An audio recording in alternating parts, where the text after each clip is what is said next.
But at least I feel like they're one for two. You know what I mean? Like he did the good thing. They're successful in that regard. He took the heat off by being a dentist, I think. Listen, man, I say this fucking constantly. I say this constantly.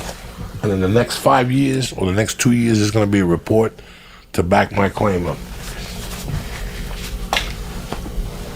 You're not ready at 18 to make a decision about your fucking life, man. Yeah, it's kind of crazy. You're not fucking ready at 18 to make a decision about your fucking life, man. You're not ready at 18 to make a decision about your life. Why do we become parents and push our children to fucking make a decision at 18 or even 20? Nobody in this room, I know you're an engineer, I'm not meaning to disrespect anybody. Nobody knows at 20 what the fuck they really want to do. And then one day you raise your fucking hand and you're in there 2 years and you go on TV and you see some guy putting fucking cigarettes up his asshole and you're like, you know what? I dreamt of that as a child. I'm going to do that. And now you're stuck. Now you got a loan. You got your mom proud of you. She cut the clips out. You made it to 5-bagger Kappa. You know, and now you graduate, and now what, bro? Yeah. Now you go into a job that you really don't want to do. You just want to put cigarettes out in your asshole and make $10 a cigarette, right? That's all you want to do with your fucking life, man. But no, you get this job. Now starts the drinking. Now you meet a chick, and you knock her up, and you have a kid, but guess what? She's one of those chicks that you knock up, and it's like 2 tanks are in her ass now.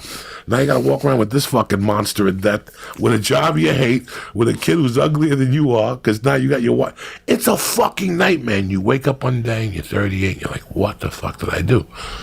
And there's the path. That starts everything. That's the drinking, the drugs, the divorce. You're unhappy. You have not even a midlife crisis. Yeah. You don't even want to do your fucking job no more, man. This isn't what you want to do in the first place, but you got yourself in such a big fucking hole with that fat fuck and the kid and the fucking house with the lawn because America sold you this. America sells you this. And bro, I bought it. When I came out of prison, I'm like, that's it. I'm going to be a good boy and I'm going to get a job and be a roofing estimator. On Saturday, I'll mow the lawn. Mm-hmm. And then on Sunday, I guess I got to do laundry and shovel and do... That's my life till I'm 65. Yeah. Then you give me a fucking watch. And this was the way I thought. Like, I was like, what am I supposed to tell people? I went to college and wasted my time. This is a waste of time. That it took me $200,000 to really figure out what I want to do in life, which was put cigarettes out my asshole. So, you know, we're not ready. And everybody had, you know, who else has sat in this chair? What's the skinny girl? That was a doctor. Who was that? Ashley. Oh.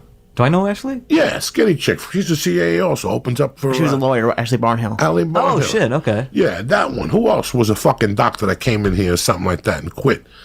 Or somebody else had come in here in the last couple of years that was a doctor and said, that's it, I didn't want to do it in the middle. You know, you're forced. Society forces you, and then we drink. It's a different type of Kool-Aid. What about Ken Jeong? Wasn't he he was a doctor? Ken Jeong, there you go. Oh, so I'm going to leave my doctor patient to be, and thank God it hit for him. You know, when you take that's the chance. That's even more impressive. That's more impressive. Yeah, yes. Residency and all that, and you have patience, and then take that leap, and I think that's even harder. Your patient's dying. He's not cheering for you. I'm dying over here, you cocksucker. But it's always that decision. It killed me. Yeah. I didn't know. You think I would have fucking played that dumb shit if I would have known this was it? If I would have known this was it when I was... And I started late, dog. I started at 28 or something. That's fucking late, Jack. I was long in the tooth. Did everyone say to you, Fahim, what are you doing with... Like, the thing that... My least favorite thing that people say is work isn't supposed to be fun. You're not supposed to have fun at work. And it just seems like maybe in engineering places that, like, that's what they would say. Like, oh, comedy's great, but... Like, work's not supposed to be fun. Well, I didn't tell anybody at work that I did stand-up just because I like keeping my world separate. That's so smart. I'm terrible at that. Yeah. And I don't want them to think that I'm the funny... Like, I'm conversationally funny, you know? I'm not off the wall. I'm not going to be doing... There's different types of comics, you know? I just want to have a conversation with somebody. So I would hate if somebody at my job knew I did stand-up and they're just expecting jokes from me at the copy machine, or like, hey, when can I come see you? I don't like that. That was a good move. Yeah, that was a very I just know me. move. I know how people are, so I just kept my world, and I didn't want them to think that my work was being affected by what I do outside of my job. Like, I didn't want my bosses to think comedy is affecting my work, because it's not. And you were off on Saturdays and Sundays. Yeah, off on Saturdays and Sundays, and then stand up is a night game. So I get off. No weekends at that point. No do you- like, La Jolla. Like, Nah, because that came later. Me getting past the store came a little later. did you call your mom as soon as you got past in the store and said, "I told you"? No, no, because it doesn't mean like these benchmarks for us don't mean anything to my parents. Like they I'm on don't. the 405 and shit. Yeah, they don't know the Comedy Store names on the wall. They don't know how important that is. Have they watched or- you on TV? Yeah, they've seen like some late night sets, and they've seen me. Like I was in that Tina Fey movie, so like they went to the theaters and saw that. What'd they think? I think my mom is love. I took my mom to the premiere.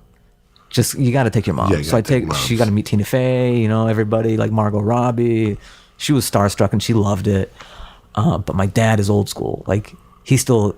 I was talking to my mom 2 days ago, and she was like, "Your dad's worried about you. Like, what are you gonna? Your life? What are you gonna do?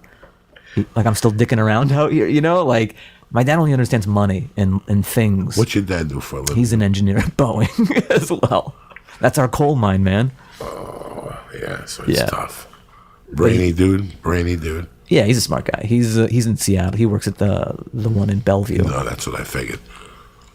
But He just knows what I can be, so that's what frustrates as him. a child, did he watch any stand-up at all? What's so funny is my dad loves Steve Martin. It's his favorite comic, but he just wants his kids to have nothing to do with, like, Afghans. My parents are from Afghanistan. They love art, but they don't want their kids to make a career out of it. They want them to be doctors, lawyers, and all that stuff. So yeah, they consume art, but they're like, we don't want you to do that for a living. Did your parents move from Afghanistan? Yeah. Like that ever since I was like a kid. I wasn't first generation or anything, but I would always get taught in like Hebrew school and stuff like that. Like Jewish kids, like the Jewish families, it was huge when we first moved here. Education, all that, like for those like probably similar reasons why your parents. It's just like they're working so hard and they see like that's the only real way to guarantee you're I getting ahead. understand it. Oh, yeah. Like, I've got my own path and I'm trying to go down, but I understand where they're coming from. Yes, Just you it's have that to. You immigrant have to. mentality, because You have to. I'm doing what they couldn't afford to do. When you come from another place, you got to plant your roots. Yeah. You're not going to be a mime when you come from Afghanistan and you're in America. You've got to be an engineer. You've got to be these things to just plant your roots here. And then their kids, me, I can do. I'm fortunate enough to be able to do comedy, but they didn't have that luxury, so that's why it's so foreign for them, I think. I don't know what my mom would think if she was alive. I don't know. I really don't know. And I know it's just grounded in them wanting the best for me.